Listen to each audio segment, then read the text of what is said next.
नमस्कार दर्शकों, आप सबका स्वागत है जेके 24/7 में और मैं हूं अनिल शर्मा। एक बार फिर से जो है जम्मू कश्मीर का नाम जो है बुलंदियों पर आता हुआ नजर आ रहा है।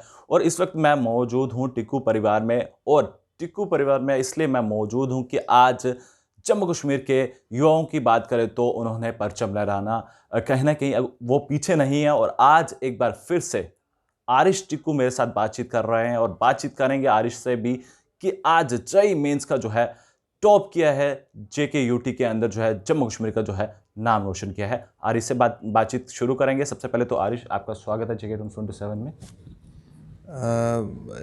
देखिए, ये मेरी जो तैयारी है उसका उसमें सबसे बड़ा रोल जो है वो मेरे पेरेंट्स का और मेरे जो विद्या मंदिर के टीचर्स का है, उन्हीं का रहा है। उन्होंने मुझे कॉन्स्टेंटली सपोर्ट किया, मोटिवेट किया, मुझे फोकस्ड रखा अपने गोल की तरफ, और उन्हीं की वजह से आज मैंने ये अचीव कर पाया हूँ। आरिश जी, मुझे ये बताएं कि कितना श्रेय रहता है कि पूरा परिवार का किस तरह का साथ रहा। और जिस तरह से आप कह रहे हैं कि विद्या मंदिर क्लासेस में आप वहाँ पर जो है इस चीज़ की कोचिंग लेते थे, और किस तरह का आपका सिनेरियो रहता था और किस तरह का टाइम पीरियड रहता था कि आज इतना बड़ा जो है जम्मू कश्मीर का नाम जो है बुलंद किया है और नाम रोशन किया है पूरे परिवार का। इसमें फैमिली का जो रोल रहता है कि फैमिली ने ही सपोर्ट किया ये डिसीजन मेरा कि इंजीनियरिंग का। उन्हीं ने मुझे जेई मेंस की तरफ वो पुश दिया। फिर सेल्फ स्टडी करते वक्त वही लोगों थे जिन्होंने मुझे मोरल बूस्ट रखा। काफ़ी बारी ऐसा होता है कि मार्क्स कम हो जाते हैं, या किसी भी कोई टॉपिक समझ नहीं आता है, किस टॉपिक समझने में दिक्कत आती है, तो उन्हीं ने मुझे कॉन्स्टेंटली सपोर्ट दिया उस लोज़ में भी। पूरे घर का माहौल का भी एक इम्पोर्टेंट रोल होता है, पढ़ाई वाला माहौल रखा। कॉन्स्टेंटली मम्मी मेरे को कॉन्स्टेंटली सपोर्ट करती रही इन 2 सालों में। स्पेशली लॉकडाउन पीरियड में उधर तो फैमिली का रोल और भी बढ़ गया, क्योंकि टीचर से थोड़ी देर के लिए कम्युनिकेशन का जो गैप आया, उसकी वजह से फैमिली का रोल थोड़ा और बढ़ गया। और जो टीचर्स का मतलब अगर मैं कहूँ तो 90% रोल तो टीचर्स का ही है। जो विद्या मंदिर के टीचर्स हैं हमारे, उनका उन्हीं को सारा श्रेय जाता है।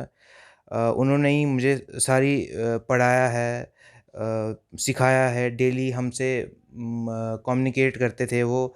इवन लॉकडाउन पीरियड में भी उन्होंने हमारी ऑनलाइन क्लासेस ली, अच्छी से पढ़ाया हर एक टॉपिक को। कभी डाउट्स आते थे, कभी कोई टॉपिक समझने में दिक्कत आती थी, तो वही हमेशा उन्हीं को अप्रोच करते थे हम। उन्होंने कभी हमें मतलब रात के 2 बजे भी अगर मैं फ़ोन करूँगा तो भी वो फ़ोन उठाते थे। मतलब इतने विलिंग थे वो हमको, इतने डेडिकेटेड टीचर्स हैं हमारे। और एंड में श्रेय तो उन्हीं को जाता है। आरिश जी, मुझे ये बताएंगे कि कितना मुश्किल आता था कि इस एग्ज़ाम को क्रैक करने में, और कितनी आपने परेशान अप एंड डाउन्स भी रहे होंगे इस बीच में। तो किस तरह का एक सिनेरियो सेट किया हुआ था कि मुझे इतने घंटे पढ़ाई करनी है और इतने घंटे मुझे घर का भी देखना है और पूरे परिवार के साथ भी रहना है और आस पड़ोस अपने दोस्त के साथ भी रहना है, और किस तरह का एक टाइम पीरियड रहता था जो आप प्लान सेट करते थे? अ, पढ़ाई कितने घंटे के लिए करता था ये मेरे को कभी दिमाग में रहा नहीं, क्योंकि पढ़ाई में इंटरेस्ट था। जब इंटरेस्ट था तो फिर कितने आवर्स के लिए मैं किताबों पे बैठा हुआ हूँ वो मुझे कभी ध्यान में ही नहीं रहता था। इतना घूम जाता था मैं पढ़ते पढ़ते ही। क्या मगर थोड़ा बहुत ऐसा रहता है कि 5 से 6 घंटे पढ़ना तो मिनिमम रिक्वायर्ड है ही। और कंसंट्रेटेड फोकस्ड पढ़ाई इसमें बहुत है, और कंसिस्टेंटली पढ़ना पड़ता है, ताकि ऐसा नहीं चलेगा कि एक दिन आपने 6-7 घंटे पढ़ा तो दूसरे दिन 2 ही घंटे पढ़ा। वैसा नहीं, रेगुलरली पढ़ना, रेगुलरली टीचर्स की बात मानना, होमवर्क करना, time to time homework submit करना, उसके डाउट्स पूछना, वो सारा भी बहुत इम्पोर्टेंस रखता है। चलिए, मुझे बताएँगे कि पढ़ाई की तो बात हुई है और जम्मू कश्मीर का जो है नाम रोशन भी किया है और जेईई मेंस का जो है टॉप क्रैक किया है और टॉप पहुँचे हैं और टॉप किया है आपने। और इसके साथ-साथ अगर हम निजी ज़िंदगी की अगर हम बात करें तो निजी ज़िंदगी में क्या कुछ और हॉबीज़ हैं आपकी, और क्या कुछ आप पसंद करते हैं? मैं तो मेरे दिन में काफ़ी कम टाइम रहता था हॉबीज़ के लिए, बट फिर भी कभी-कभी मैं मूवीज़ देखता था रिलैक्स करने के लिए। कभी-कभी फैमिली के साथ बाहर जाते थे कहीं पे। कभी-कभी भाई के घर जाता था। कभी फ्रेंड से फ़ोन पे बात हो जाती थी, टीचर से फ़ोन पे बात हो जाती थी। तो कभी मैं टेबल टेनिस में भी इंटरेस्टेड था। मैंने डिस्ट्रिक्ट लेवल टेबल टेनिस खेला भी था। म्यूज़िक में भी मेरा इंटरेस्ट था। कभी-कभी गाने सुनता था, थोड़ा बहुत गिटार भी बजाता था। बस इसमें टाइम चला जाता था सारा। चलिए, इस समय तमाम जम्मू कश्मीर क्या पूरा भारत इस समय इंतज़ार कर रहा होगा कि क्या कुछ मैसेज रहेगा कि जिस तरह से आपने एग्ज़ाम को क्रैक किया है और जम्मू कश्मीर का नाम जो है वो रोशन किया है, पूरा भारत इस समय जानना चाहता है और बधाई भी आपको दे रहा होगा पूरा भारत। और इसके साथ-साथ क्या कुछ सिनेरियो रहता है और क्या कुछ सेटअप रहता है कि क्या इस समय जितने भी एस्पिरेंट्स देख रहे होंगे, तो उन्हें क्या कुछ मैसेज देना चाहेंगे अपनी तरफ से? मैसेज यही है कि इस तैयारी में जो काफ़ी अप्स एंड डाउन्स आते हैं, काफ़ी कभी-कभी मार्क्स कम आएँगे, ज़्यादा आएँगे, बट उस पे फ़ोकस नहीं करना है, अपने गोल पे फ़ोकस्ड रहना है, कंसिस्टेंसी से साथ पढ़ने रहना है और कभी भी मतलब टीचर्स के साथ अच्छी से कम्युनिकेशन बना के रखनी है। थोड़ी चीज़ें अगर कोई बच्चा ढंग से मैनेज कर ले ये, तो ये काफ़ी आसान हो जाता है। बड़ा टारगेट भी काफ़ी आसान लगने लग जाएगा।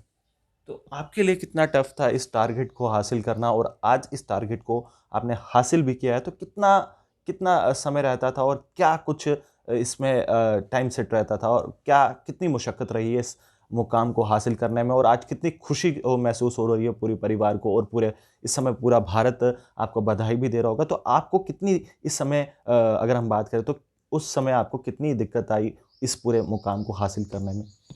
मैंने कभी ये मतलब सोचा नहीं था कि मैं हमेशा ये करता था कि मैं अपना बेस्ट दूँ, बहुत अच्छे से अच्छा परफ़ॉर्म करूँ। मुझे इंटरेस्ट था पढ़ाई में, तो फिर मैं कभी ऐसा नहीं सोचता था कि इतना टॉप करना है या फलाना-फलाना ऐसा कुछ हासिल करना है, ऐसा कभी सोचा नहीं मैंने। बट यही कि छोटी-छोटी चीज़ें मेहनत करते रहा और लास्ट में ये गोल अचीव हो गया।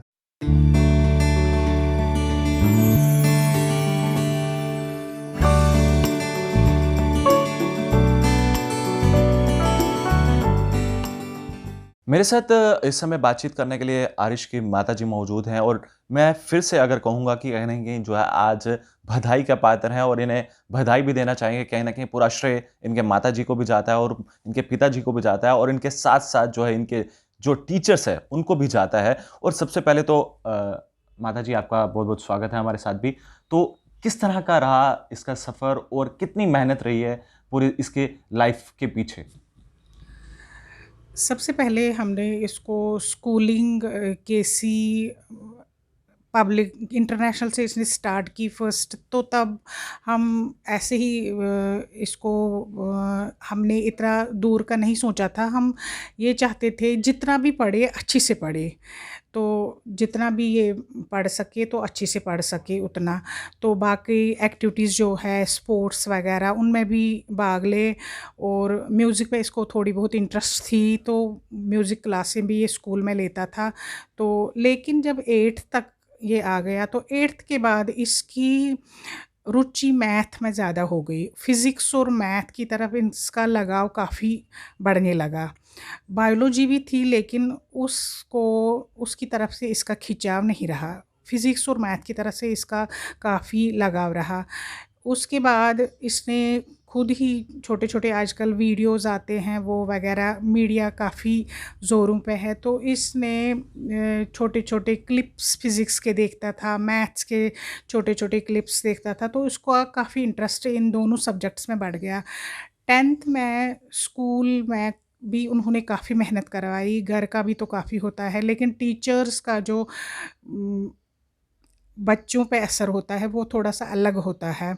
तो 10th में जब इसने अच्छे मार्क्स लाए तो फिर हमने चाहा कि ये बायोलॉजी स्ट्रीम में चला जाए, लेकिन इसका बिल्कुल इंटरेस्ट नहीं था। इसने मैथ के साथ पार्ट करना नहीं माना, लेकिन इसलिए हमने भी इसको प्रेशर नहीं किया। हमने अपनी चाहत छोड़ दी और इसी का माना। इसने बोला मैं मैथ के साथ पार्ट नहीं करना चाहता हूँ, तो इसलिए मैथ पढ़ना ही है। तो ये नॉन मेडिकल सब्जेक्ट्स लेके आगे चलने लगा। तो इसका स्कूल फिर केसी पब्लिक आया।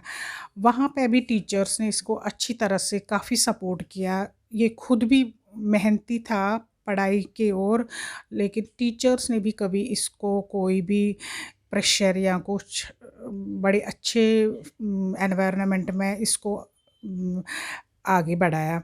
तो इसने फिर कोचिंग क्लासेस विद्या मंदिर वाली जॉइन की। तो वहाँ के टीचर्स का रोल ही अलग है। उन्होंने इसके कैरियर बनाने में काफ़ी हेल्प किया। गोल तो उन्होंने ही इसको, मतलब जो जेईई मेंस वाली पढ़ाई होती है वो वही टीचर्स इनको अटेन करवाते हैं, वही कोचिंग करते हैं। उन्होंने काफ़ी ज़्यादा सपोर्ट किया, वो सर्कल ही काफ़ी सपोर्टिव है। तो उन सारे टीचर्स से इसको काफ़ी सपोर्ट किया और धीरे-धीरे इसने फिर अपने टाइम पे अपना गोल अचीव किया।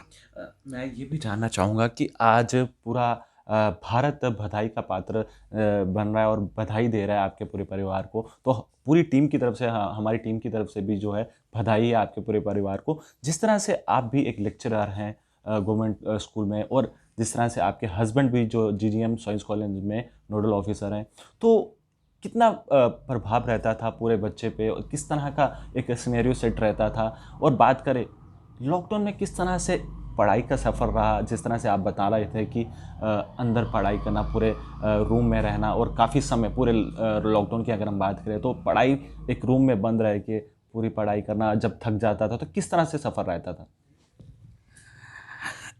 11th में जब इसने पढ़ाई स्टार्ट की, तो 11th में स्कूल भी जाता था और कोचिंग सेंटर भी जाता था। वहाँ पे बच्चों के साथ मिलना, बाहर निकलना, घर से बाहर निकलना, बच्चों के साथ बात करना, एक कॉम्पिटिटिव माहौल बनता था। और जो बच्चों की एनर्जी होती है या मोनोटोनी होती है, वो वहाँ निकल जाती है। एक दूसरे फ्रेंड्स के साथ बात करते, वहाँ पे माहौल जो होता है, टीचर्स के साथ बात करते, उनके साथ डाउट पूछो, स्कूल जाओ, वहाँ पे पढ़ाई करो, टीचर्स के साथ मिलो, एक डिसिप्लिन में सुबह निकलना, फ्रेश होके तैयार रहना, फिर वापस आना, फिर होमवर्क करना, फिर अगले दिन फिर से जाना।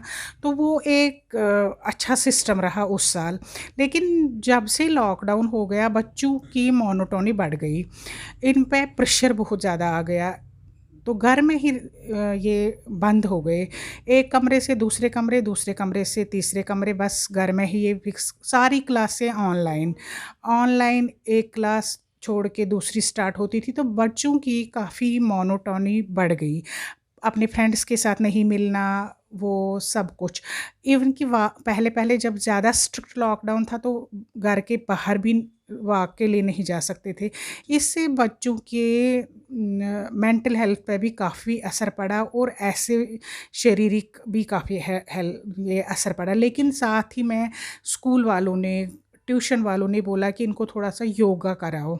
तो बच्चे सुबह उठ के फिर 10-15 मिनट योगा कर लेते थे, उससे थोड़ा-सा चेंज होती थी, लेकिन तब भी इनकी मोनोटोनी बढ़ गई। इसलिए हम पेरेंट्स पे उस टाइम थोड़ा प्रेशर ज़्यादा हो गया। हमें बच्चों को खुश भी रखना था और इनसे मेहनत भी लेनी थी। इसलिए हमें एक पीसफुल, मतलब लवेबल माहौल में इनसे काम लेना पड़ा, क्योंकि ये किसी के साथ मिलते ही नहीं थे। तो इस माहौल में हमने थोड़ा-सा इसको सपोर्ट किया। जब भी इसकी एंग्ज़ायटी बढ़ जाती थी स्टडीज़ में या बोर्डम से, तो हम इसको प्यार-प्यार से ही काम चलाते थे। मैं ये भी जानना चाहूँगा, कभी ना कभी तो ऐसा होगा कि मार्क्स कम भी आए होंगे, मोरल भी डाउन हुआ होगा, तो उस समय किस तरह की पूरे परिवार की जो प्रेरणा रहती थी कि एक बूस्टअप मिलता था, तो किस तरह का बूस्टअप रहता था? और आज इतना बड़ा मुकाम हासिल किया है जम्मू यूटी में, जो है पूरे भारत की अगर हम बात करें तो आपके बेटे ने जो है परचम लहराया है, तो क्या कहना चाहेंगे? कैसा रहता था वो सफ़र? हाँ, इसमें अप्स और डाउन्स होते रहते हैं। स्टडीज़ ये एक लंबा सफ़र है, काफ़ी टफ़ है। ये एग्ज़ाम ही काफ़ी टफ़ है। नेशनल लेवल का एग्ज़ाम है, मगर ये काफ़ी टफ़ एग्ज़ाम है। इसमें अप्स एंड डाउन्स होते रहते हैं। इसलिए बहुत बारी ऐसे भी हुआ कि इसके मार्क्स काफ़ी कम भी रहे। कभी ऐसी बात नहीं है कि हमेशा स्टार्ट से आज तक इसको हमेशा मंथली टेस्ट्स में या स्कूल से जो हाफ ईयरली आए या ये यूनिट टेस्ट आए उनमें हमेशा ही एक्सेल किया इसने। काफ़ी बारी मार्क्स कम भी होते थे, तो उस टाइम इसकी एंग्ज़ायटी भी बढ़ जाती थी और ये दुखी भी हो जाता था। लेकिन हमने इसको दुखी होने से रोका हमेशा। हमने कहा कोई बात नहीं, अभी बहुत है करना, अभी बहुत करना है, छोड़ो अब दूसरे महीने और है, वो उसमें ट्राई करोगे। आप फिर से लगे रहो। मार्क्स कम आए तो आए, हमें उसकी चिंता नहीं, लेकिन आप लगे रहो, आप टिके रहो, आप पढ़ते रहो, हमें मार्क्स की कोई चिंता नहीं है। आप पढ़ो, बस हमें वही चाहिए, मार्क्स हमें नहीं चाहिए। इससे इसको काफ़ी रिलैक्स होता था। हमने इस पर कभी प्रेशर नहीं बढ़ाया। काफ़ी अच्छी बात बोली है कि मैं जितने भी तमाम दर्शक इस समय देख रहे हैं कि मैं यही कहना चाहूँगा कि अगर मार्क्स कम आते हैं तो आप रुकिए मत, आप आगे बढ़ें और पूरे परिवार का आपका साथ रहता है और हर बार जो है मार्क्स आना ही ज़्यादा ज़रूरी नहीं होते हैं। और साथ ही साथ अगर हम बात करें तो काफ़ी अच्छी बात बोली है। आरिश के माताजी मेरे साथ बातचीत कर रहे थे तो किस तरह से उनका पूरा सफ़र रहा है, पूरी बातचीत हमसे शेयर की है और उन्होंने साफ तौर पर कहा है कि हमने प्रेरणा के साथ और एक प्रेरणा स्रोत के साथ जो है आरुष टिक्कू की अगर हम बात करें तो आज इस मुकाम पे जो है वो पूरा का पूरा जो श्रेय है पूरे परिवार का श्रेय है और इनके टीचर्स का श्रेय है। और जिस तरह से माँ बाप का जो अपने बच्चे के सिर पे जो हाथ रहता है वही जो है आज काम आया है और रंग लाया है। पूरे टिक्कू परिवार का जो है नाम रोशन किया है और कुलगाम के रहने वाले हैं और जम्मू के अंदर इस समय रह रहे हैं और पूरे भारत का और पूरे जेके यूटी का जो है नाम रोशन किया। आरिश टिक्कू के परिवार में मैं मौजूद था। आज जम्मू के अंदर जो है काफ़ी बड़ी खुशी की खबर है और पूरे तमाम जम्मू वासी और पूरा भारत जो है टिक्कू परिवार को जो है बधाई दे रहा है और हमारी तरफ से भी पूरे परिवार को बधाई। और साथ ही साथ अगर हम बात करें तो इस समय मैं टिक्कू परिवार में मौजूद था और पूरे परिवार जो है पारिवारिक का जो माहौल है, साथ ही साथ जो है खुद लेक्चरर हैं और इनके हस्बैंड जो है जीजीएम साइंस कॉलेज में नोडल ऑफिसर हैं और आरिश टिक्कू जो है उसने तो नाम रोशन किया है और जेईई मेंस में जो है क्रैक कर जो है पूरे जम्मू कश्मीर का नाम जो है बुलंद किया है। तो ऐसे तमाम आप बने रहे जेके 147 के लिए। कैमरा पर्सन दीपक जी के साथ, धन्यवाद।